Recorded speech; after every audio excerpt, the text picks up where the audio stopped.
Today I'm going to be reviewing Dakgagmah Skull Ice Cube molds. I'd like to thank them for sending this to me to review. You get 6 of these. I just got this last night. I filled it up. I don't even know what they look like yet. We're going to reveal this together. Let me show you how easy it is. Now, I probably messed up because I filled them up too much, but these come in 2 pieces. Then all you do is you put this top piece on, you snap it down, and you pour the water in. You can use a water bottle. That's what they show in a picture. I literally just put it under the faucet into this, and of course, I overfilled. That's what it looks like up close. You get 6 of these. Looks real nice. Was really easy to do. Again, I don't know what it looks like, so let's go ahead and unveil what we got here. Alrighty. Oh, and the stems are even coming off, so the amount that I overfilled is not a big deal. So that's what the back looks like. So I'm gonna break this out. Give me just a second. There you go. So now I definitely overfilled it. This is my fault.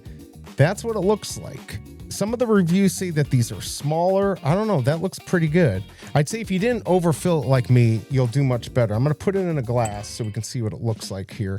That's what it all looks like. Now, I don't have the most clear ice, so maybe you'll have more clear ice. That's what the back looks like.